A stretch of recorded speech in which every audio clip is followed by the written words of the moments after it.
Well, listen, this past Monday was Team Walter's first official day of summer. We're not the most structured or routine family, so we knew going into summer we had a plan. Typically, between school and supper and sports, that's like all the routine we can handle. And so going into summer, we knew we needed a plan because I didn't want the boys playing electronics all summer. I didn't want the kids arguing all summer, and I sure enough didn't want the kids eating all my snacks all day, all summer, right? And so Katie and I have met no less than a dozen times to look at my work schedule. When do I go in and get off? When is she working? The girls need to know when they're babysitting and watching the kids. We've talked through when the boys can have screen time, play with electronics, when they play inside, outside, when they're having devotionals, what time they eat lunch, when snack time is. That's really important. Snack time is after lunch, but before dinner. We've talked through all of that stuff. So on Sunday night, we sat down as a family. Abigail wrote out the family schedule for the day on a little placard board there. Everybody knew the plan. And I went to bed Sunday night thinking like, we are gonna choke slam this summer.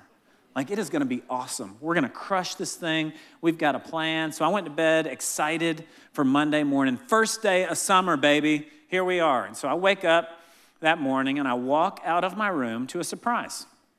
Now, since I was last up on a weekend, we added a new member to our family that I would like to introduce you to. His name is Sarge, and he's a Bernedoodle. Oh, yeah, it's real sweet. Now, I know what you're thinking.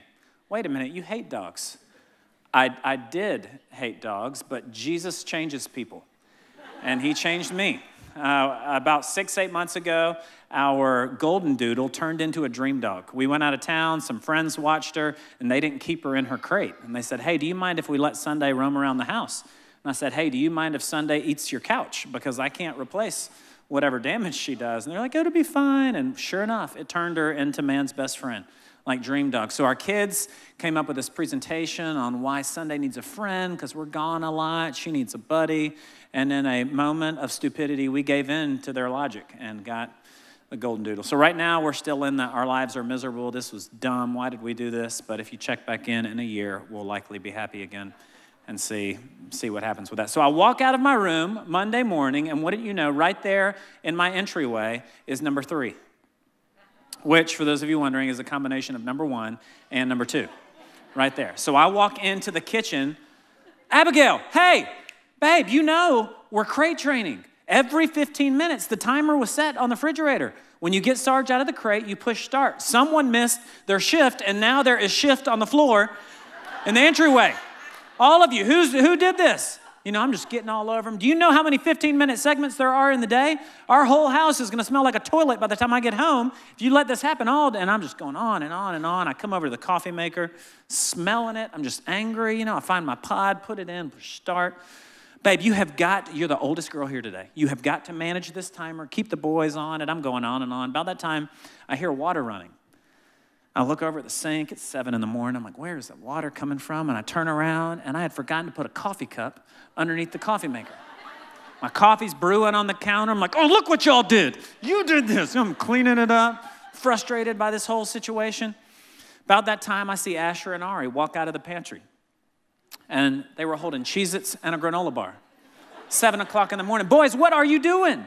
We've got Lucky Charms, Cheerios. I can make you cinnamon rolls. We got all kind of breakfast foods, oatmeal. But let me tell you right now, Cheez-Its and granola bars are snacks, not breakfast food. When do we snack? After lunch, before dinner. It's right there on the placard. You ain't gonna have no snacks if you eat snacks every morning. About that time, Katie says, Jay, could you come here for a minute? So I walk into our room. Hey, what's up, girl? What's up? You know? She said, is something wrong with you? Like, I think I just heard you bark at all of our kids. And I was like, man, you're right. I've been up a hot minute, and I managed to yell at Abigail, Abel, Asher, and Ari, right? Have you ever been there? I woke up that morning with a plan. I had a good idea as to what summer was going to look like and feel like. And within a few minutes, I had managed to create or to allow a significant gap between my expectations and my experience. How many of you know what that gap is called? It's called frustration. Man, and I was there in a moment without even realizing it. How often, how many times have you maybe been driving home from work at the end of the day? or at Friday, looking back on your week. And you had a plan. You had some expectations, some desires, some dreams in your heart, some moments that you wanted to create with friends or family members, with your kids. And either because you didn't plan for them or you didn't anticipate them coming, or maybe you just came out of the room barking at everybody, you managed to miss them entirely. Man, our lives are made up of these seemingly insignificant moments that we can often step into and respond with crazy inconsistency. That day, I came out of my room barking about the poo on the floor, but there's other days that I've come out and there's been dog poo on the floor, and I'm like, boys, come here for a minute. They all come, and I'm like, which one of you boys didn't make it to the bathroom? It smells like Abel to me. I don't know. It's like I'm patient and loving, and I seem like Dream Dad, right? And the next day, I'm barking. I'm like, what is the deal with my inability to steward these moments well? Well, this weekend, we're going to be looking at a book by a guy named Lentz, and the book is called Own the Moment. Over the last couple of years, I've had the opportunity to be around him in some smaller environments, conferences, different meetings, and the more that I've gotten to know him, the more I like about him. Oftentimes, with preachers or leaders, man, they can get in front of thousands of people and lights and just get distracted or disconnected from the things that matter most. And the more I've gotten to know him, I see like, man, he has stayed faithful to going after Jesus, loving his wife and his kids, and serving and loving the city that God's called him to. And so when he came out with this book and I heard the title of it, I was like, man, I want to hear what he's got to say. The premise of the book is there on the top of your outline. It says this: own the moment. The concept seems simple enough. There are literally millions upon millions of moments in our lives that we will either maximize or that we will miss. Whether we are more efficient with the former or the latter has a huge impact on what the final picture of our lives will ultimately look like. Man, I believe that. There are some turning point moments, some critical moments in our lives, what college you go to, who you marry, what city you end up living in. There are some turning point moments, but for the most part, your friends, your family member, your kids, years from now, the way that they describe you, the words that they choose are going to be based on the way that you respond or engage or react in these seemingly insignificant moments. To help us get a vision of what it would look like for us to own the moment, we're going to look at a passage there on your outline from John chapter 4. Chances are it's a story you're familiar with. It's a story of Jesus having a conversation with a woman at the well. And what I love about this passage is that we get to experience it from two very different perspectives. First of which is a Samaritan woman. She is fulfilling a basic life need. She walks to get some water in the middle of the day. She shows up carrying a jug, whether it's because she's thirsty or she's cooking or she's bathing, whatever it is. It would be the equivalent of you pulling into a gas station to grab a Gatorade or pulling off the interstate to swing through a Starbucks. She's going to get some water. And as she does that, she sits her jug down at this well. The Bible tells us that she went in the middle of the day. Most people didn't do that because it was the heat of the day, would lead us to think that it was because she didn't want to have any interaction with anybody, largely because of her lifestyle, which we read some about in the story. But when she shows up, she encounters this man, this unexpected interruption, and she engages in a conversation that would ultimately lead to her salvation and the salvation of many from Samaria. The second perspective we have is that of the disciples. They're on this journey from Judea to Galilee, and the Bible tells us in verse 4 that they had to go through Samaria. We don't know why until later in the story when we see this incredible work that God has done, but Jesus sends them into town to get some food. Now remember, their invitation to come and follow Jesus was that he would make them fishers of men, that they were going to pursue and reach people with the good news of Jesus. So they go into town on this food run. They come back. Jesus is having this conversation with this woman. They're seemingly so locked in on mealtime that they don't ask any questions about the conversation that they had and nearly miss out on the moment entirely. We're almost oblivious to the work that God was doing. If the disciples could so easily miss an incredible move of God, I can't help but wonder, how easy is it for me? How easy is it for us to be blind or oblivious to the work that God is doing and fail to own the moment, the seemingly insignificant everyday moments of our lives? So a couple thoughts for us as to how we can own the moment. The first of which is there on your outline sheet. I can own the moment when I, number one, anticipate the moment. Anticipate the moment. If you were to think about what God has in store for you tomorrow, what kind of expectations or experiences do you think he's preparing for you? If he's actively at work in your life, if he's omniscient and all-knowing, if he knows what tomorrow holds for you, the Bible tells us that he's ordained set times and exact places for you to live. Man, if that's true for you, it's true for the coworker beside you, the neighbor that lives next door. What kind of experiences or environments is he creating? And more importantly, what is shaping your answer to that question? For some of you, maybe it's based on what you think you deserve. You just finished your last semester in school. Maybe you had to fill out some forms based on how much reading you actually did of a book, and you weren't exactly honest with that, a little lie, whatever the case. Maybe you're feeling a little bit of guilt about some decision that you've made recently. And so when you think about what God has in store for you tomorrow, you feel like, well, I don't deserve good. I don't deserve blessing because I did this or I've done that. Maybe your answer is based on what yesterday was like. You're thinking, well, I didn't really see God do anything incredible yesterday, so what do I think he's preparing for me tomorrow? Probably not much. It didn't seem like much yesterday. Or is your answer driven by what the Bible says he has for you? Look at these verses there on your outline. Jeremiah 29:11, for I know the plans I have for you, declares the Lord, plans to prosper. Circle that word prosper for me. Prosper you and not to harm you. Plans to give you a hope and a future. Romans 8:28, and we know that in all things God works for the good. Circle that word good for me. The good of those who love him and who have been called according to his purpose. John 14, very truly I tell you, whoever believes in me will do the works I have been doing, and they will do even greater. Circle that word greater. Greater things than these, because I am going to the Father.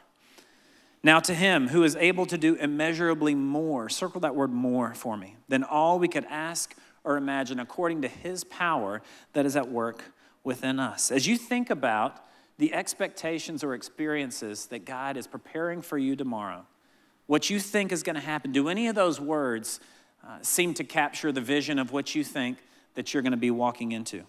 See, up to this point, the disciples had been walking with Jesus for just a couple chapters in the book of John. Jesus invited them, come follow me, and they left and did. Up to this point, they've gotten to hear Nathanael proclaim that Jesus was the Messiah, the King of Israel. They got to see Jesus turn water into wine. And it's at that point, the Bible tells us that the disciples placed their faith, that they believed in Jesus. Man, that alone is super encouraging to me because it shows us that we can follow Jesus, we can believe in Jesus and still be a people with doubts and questions. Because it wasn't until they had walked with Jesus a while that they actually put their faith and trust in him. At this point, they had gotten to see Jesus go into the temple and turn tables. He wasn't just some ginger sweet fellow with a robe. He was hardcore. He had fashioned this whip. He'd come in there popping the whip, driving people out of there. I can imagine the disciples being like, yeah, that's my boy, Oh, Jesus. Yeah, we'll follow you. That was awesome. Getting excited. But they had yet to consider how who he was would impact how they lived. They weren't anticipating any of those words to describe the experiences they stepped into. Prosper, good, greater, more. Weren't describing their everyday reality. They had not anticipated the moment and nearly missed it entirely. So what does it look like for us to anticipate the moment in our lives? A couple different ways we can do that. You can do it spiritually.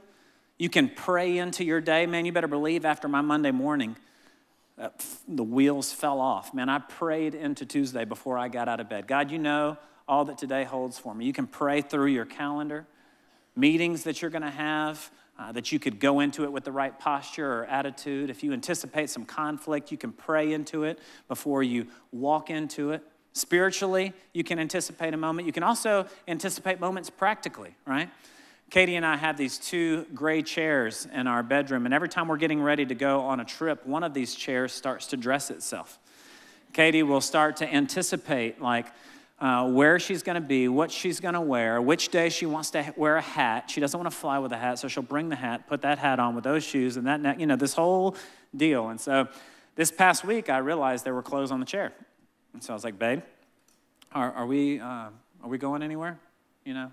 what I was really getting at, I was like, babe, are you going anywhere? Like, why are those clothes out? She was like, no, Jenna and Lisa are going on vacation. I was just pulling some clothes out for them. I was like, whoa, that is next level friendship. You know what I mean? Now we're doing that for friends. Great, Can you imagine what it would be like if dudes did that? Hey, bro, what you doing, man? Not much, just hanging out. Hey, listen, I'm packing for vacation. You mind if I come over and look through your closet? I was like, yeah. Hey, I really like that green fishing shirt you had the other day. Can I borrow it for my trip? Whatever the case, we can prepare. More times than not, we step into moments as if, hey, we're here. But there's work that we can do to anticipate moments, spiritually, emotionally, practically, so that we arrive in them. We can acknowledge that, man, God's long been at work in this moment before I stepped into it. He knew it was going to happen. I can anticipate it and prepare myself to ensure that I maximize it. So if I'm going to own the moment, the first thing I have to do is anticipate the moment. Number 2 there on your outline, I have to be in the moment. Actually be in the moment. I've heard it said that people spend their lives crucified between 2 thieves, fear of the future and regret from the past. Worrying about what may happen or focusing on what did happen can cause us to miss out on what is happening. On top of that, the pressures and luxuries of this life can make it very difficult for us to actually be in the moment. Carl says it this way there on your outline. You know what my goal is? I want to own the moments in my life. I want to, yes, take a photo of my son riding his bike, but I also want to put my phone away and actually see him do it. Yes, I want to work hard and save money and make sure my kids leave the house someday and walk into a setup that will help them win in every way. But I don't want them to walk out of my house total strangers because I was so intent on working for their future that I missed their present. My greater concern in my own life, and for anybody who picks up this book, is that if you build a pattern of missing moments that don't appear to be significant, you will miss out on what builds a life that is. Man, the seemingly insignificant moments and how we steward them is ultimately what builds a significant life. In John chapter 4, Jesus sends the disciples into town to get some food. Now just put yourself in the story. I don't know where they went. I envision maybe grabbing a nugget tray, Chick-fil-A. If it was me, I'd go by Subway, a little $5 foot long. If you really want to splurge, Subway melt, turkey, ham, bacon, lettuce, tomato, salt, pepper, oregano, oil and vinegar, regular mustard, not the spicy stuff, a little bit of onions, pickles, and green peppers. It'll bless you, I'm telling you. So they go and pick up a sandwich, right? And they're walking back to meet with Jesus. They're not on a bike. They're not on a scooter. They're not in a car. They had walked into town. So on their return, for a couple hundred yards at least, they got to see that Jesus was having a conversation. All right, the closer they get, they realize Jesus is talking to a woman. Oh, wow, it's a Samaritan woman. That's interesting, the passage tells us, because Jews and Samaritans didn't associate with one another. So I wonder what they're talking about. The closer they get, they can see the conversation's gotten emotional. Jesus is pointing to this mountain. The woman's pointing to this mountain. He's referencing the well. They're real emphatic in their gestures. The closer that the disciples get, the woman turns around and she turns to run away. They expected to see some frustration, shock, some look on her face. I mean, can you imagine? We know in the story that this stranger had just revealed to her many of her secrets. Can you imagine that? I would have been shocked as well, but when she turned, there was this look of peace and excitement and joy. And the Bible sees fit to tell us there on your outline, but no one asked, what do you want, or why were you talking to her? Man, if good, prosper, greater, more, if those were part of the experiences they were anticipating with Jesus, if every day of walking with him and following him was this epic adventure where the miraculous was possible, if I'm the disciples returning, I'm wanting to know, Jesus, hey, I saw you talking with that Samaritan woman. She ran off all excited. What did you say? What did she say? Did you get her number? Like something, anything, but they didn't ask any questions. I can't help but wonder why. Why did they not ask any questions? And I can't help but think it's because they were so locked in to their moment. Any of you guys know, man, if you ever drive out to pick up food, especially like pizza, Mexican, a sub, by the time you get home, more times than not, you smell like the food. You know what I mean? And I'm thinking like, pick up food, get home, eat. Like at feeding time, I just lose track of other important things in life, right? And the disciples have done this. They're locked in on their plan. But how many of you know you are never just on a sandwich run for the Savior? He is always at work in and through and around you to accomplish the miraculous. If Jesus is involved, there's no tasks too menial, no errand so small, no moment so insignificant that we shouldn't walk through it in some way expecting the miraculous. The woman leaves, and in verse 31 there on your outline, it says, meanwhile, his disciples urged him, Rabbi, eat something. Please eat something, Jesus. You know, I imagine they didn't snag a piece of the pizza on the way back to the house. They waited until they got back to Jesus to eat. And I don't think it's because they're so concerned about his nutrition as much as it is that they're hungry. You know, Jesus, please eat something. Come on. He goes on to say, I have food to eat that you know nothing about. Then his disciples said to each other, they actually turned to each other, could someone have brought him food? Like they're genuinely confused. I see them kind of talking out of the side of their mouth like, seriously? Jesus just sent us all the way into town and somebody brought him a biscuit? You know, they're looking out at the horizon. Is somebody running away, hiding? Jesus, if you had a Slim Jim, why'd you send us all the way into town? Get this food. You had food that we didn't know about. But he said, my food is to do and finish the work of my Father. It's almost comical how absent they were. Physically present, but man, mentally and emotionally, spiritually, they were somewhere else. It's almost comical reading the story, but all too often, man, that can be my posture. That can be my response in my own life. So what does it look like for us to be in the moment? A couple thoughts for us. Generally speaking, there's two different kinds of moments. The first of which, there on your outline, is expected moments. Those are the ones that we plan out, we prepare for, we invest in, we visualize in some way. Think about my Monday morning with the kids, for example. I didn't walk out of my room and say, hey, what are all you kids doing here? And what are you doing with your pajamas on? Let's go, you know? It's like we had prepared for that moment. We knew the kids were going to be there. It's summer. It's expected. Next kind of moment is unexpected moments. Those are the ones that are sudden or random, often catching you by surprise, right? Poo on the floor, coffee on the counter, and snacks for breakfast are not a part of the plan. Those were unexpected moments that I did not respond well to. Well, each of us, every day, our lives are going to be full of both expected and unexpected moments. And we can't allow the surprise or shock or unforeseen nature of unexpected moments to rob us of how we experience them, right? Because God is present in both of them. So if we're going to own the moment, man, we have to anticipate the moment and we have to be in the moment. We can't be worried about yesterday's decisions. We can't be afraid of the things that is to come tomorrow, but we've got to be locked in on where God has us and what he's doing today. So if I'm going to own the moment, I, number one, have to anticipate the moment. Number two, I have to be in the moment. And number three there on your outline, I've got to celebrate the moment. Celebrate the moment. So the disciples have left their families and vocations to follow Jesus, to become fishers of men. And biblically, this would prove to be the first revival, the first one that we know of in John's gospel, where masses of people have responded to the good news about Jesus. Upon doing so, they plead with him, Jesus, will you please stay with us for a couple days? Can you imagine the questions they must have had? What does this mean for our life? Now we believe that you are the Messiah. How should that impact our everyday? Upon believing, can you imagine the conversations? I'm sure Jesus wasn't the only one, right? As they're walking back into town after Jesus had said he would be willing to stay. Surely the disciples started telling some of the Samaritans about when they first followed Jesus.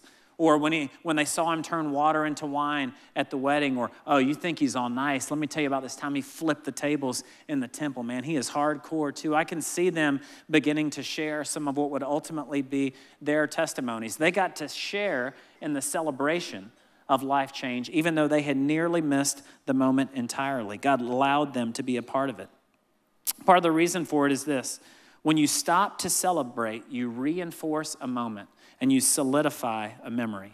Reinforce a moment and solidify a memory. Jesus was willing to put his plans aside, to say, yes, I'll stay with you for 2 days. He was affirming their decision in faith, affirming these changes to their lives. And it's important for us to stop and celebrate because celebrations serve as a marker not only for the people who plan them, but also for those who participate in them. John 4:35 there in your outline, it says this, open your eyes and look at the fields. They are ripe for harvest. Jesus wasn't just giving a farming metaphor here, right? When the woman ran back into town and the masses of people were coming down towards Jesus, he's saying, hey, pick your eyes up from the sandwich and look at the crowds of people that are coming to respond to the Messiah. Look, the fields are ripe for harvest. Many of the Samaritans from that town believed in him because of the woman's testimony. He told me everything I ever did. So when the Samaritans came to him, they urged him to stay with them, and he stayed for 2 days. And because of his words, many more became believers. So what would it look like for you to celebrate the moment? Man, that could look entirely up to you. For some of you, maybe you've got a friend who just hit a goal or milestone of some kind. They've been working hard for a degree, and they just attained it. It would be easy for you to shoot them a text and just say congratulations, but what would it look like for you to take them out to lunch, for you to go spend some time with them, to give some moments to something that they just achieved or accomplished? Hey, how did you do that? Let me tell you what I saw in you, man. You were dedicated, you worked so hard, you sacrificed, you had discipline, and now look what God has done. Stop to celebrate the moment. Maybe you're married and it's been 5 years or 1 year, it's been a hard year. 10, 20 years, and you stop to celebrate God's faithfulness. Man, it's so uncommon in our culture. Stop and elevate, celebrate what God has done. In our home, we have an award called the Love Champ Award, and the Love Champ Award is given out by the Love Hawk, which is Katie. And so if Katie sees one of our kids sharing a snack, sharing a toy, doing something special, she'll go, "Caw-caw! Caw-caw!" And it's like all the kids turn, oh, who's getting the Love Champ Award? They'll turn over to her. But it's just a way of elevating a character trait, an attribute. Then that kid gets more dessert, a snack, a treat of some kind. It doesn't matter how you celebrate as much as it does that you celebrate. You reinforce a moment and solidify a memory. On Monday night, after I had blown it in epic fashion, Monday morning, Abel and I were sitting in our room watching the Golden State game, and Sarge ran into our bathroom. Apparently, our bath mats scream, like, come and pee on me. And so every time he runs in there, we hustle after him. So it's like, Abel, go get Sarge, go get Sarge. So Abel runs in there, and he comes out holding Sarge, and he was like, Dad, Sarge pooped on your shoe. And I was like, no, it was too quick. I was like, no, he didn't. No, get over here, whatever. Well, that started a lighthearted game that they made up of how would Dad respond if. And so Abel and all the kids start going through all these scenarios, and Abel's scenario for the poo on the shoe example was of me walking out of the closet with my shoe and saying, Abel, look at this poo on my shoe. I want to rub it under your eyes like you're going to war, because if this ever happens again, we will, And I was like this epic macho man voice, like, good job, son, And it was lighthearted and fun, and we laughed about it. But as I was going to bed that night, have you ever experienced something that was in jest and silly, but it was a little too close to reality? Like, I could kind of see myself responding that way to the poo on the shoe example, And I was like, man, years from now, I don't want my anger and frustration and inability to steward a moment where something is broken or stained. And I don't want my kids thinking I care more about our stuff than their hearts. And man, I just decided tomorrow's going to be different. So I prayed into the day. God, you know what today was like, and you know what tomorrow holds. Would you prepare my heart? Could I carry your heart into every moment that I find myself in? Tuesday happened to be Abel's 10th birthday. So it was a good day to start over. You know what I mean? So I got up that morning. I was like, Abel, double D, 1-0, baby. We took some selfies and high-fived. I went off to work. When I got back home, we were having a little family party at the pool, pulling the cousins and everybody together. And Ari had t-ball practice beforehand. So I had to get Ari dressed. He's kind of hesitant about going into crowds. He wants to know how many people's going to be there. I don't want to go. I do it, And so laid him on the bed, went to get his t-ball pants on, and pretended to smell his foot and like pass out. You ever played that game? Like, like that kind of deal. And I fell on him 2 or 3 times. Finally, he starts laughing. We get dressed and go to t-ball. And I'm watching him. He's swinging. All right, buddy, there you go, swing high. Coach keeps trying to put him on the right side of the plate. I didn't realize till the first day of practice he's actually left-handed. I was like, oh, let's take that glove back and get another one. So I'm watching him, reminding Coach. I was like, oh, he's a lefty. Yeah, we knew it. So, man, he's just crushing it, crushing it. And I ran out on the field a couple times, high-fiving him. Great hit, dude. And after practice, we go to the pool, and we're almost to the pool, maybe half a mile away. We can see it up ahead, and he's got his head on the window. And about that time, I was like, hey, Ari, buddy, you like the wind? You feeling that? And he's like, yeah. I was like, buddy, it's good when you put your head out the window, but it's so much better when you put your head out the sunroof. All right, don't judge me. So I was like, you got to stand up on the seat, man. Just try it out. So he stands out through the sunroof, just loving it, having a blast. We get to the pool, and I say, Asher, come here, buddy. And he jumps out of the pool. All the kids are swimming, and he gets over to me, and I choke slam him back in the pool. Boom, it's Abel's birthday. Act like it. Yeah, and all the kids jump, and I come over, and I throw him in the pool until I can't feel my arms anymore. Then we get home that night, and I said, Ari, did you tell Mom about your big hit today? He's like, oh, yeah, I hit it over the person. I ran around the bases. And then on the way to the pool, I stood up in the sunroof. It was awesome. And then Dad threw me the farthest in the pool. And I realized as he's recalling his highlights from the day, he's actually recalling moments that he spent with his dad. And it's as if God held up my Monday and compared it to my Tuesday so as to say, you are one day, one decision, one moment away from people experiencing you totally different. And you stepping into the fullness of life that I came to offer. All that it requires is you anticipating the moment. Pray into the things that you're going to step into so that you walk into them with God's heart. Be in the moment. Don't allow the stuff that you walked through yesterday or the stuff that you're worried about tomorrow to rob you of the work that God is doing today, and have the discipline to celebrate the moment. Man, when you reach a milestone, elevate it so that it would shape and mark your faith and their memory. Let's pray. God, I thank you so much for your faithfulness to help us own the moment. God, so many times that I totally blow it or miss it entirely, just as the disciples did, yet you are faithful to love and teach and pursue me and still allow me to be a part of the celebration, to have my faith strengthened, seeing lives change. So I pray for each of us today as we head into response time. God, that we would weigh those words seriously. What are you saying to me, and what am I going to do about it?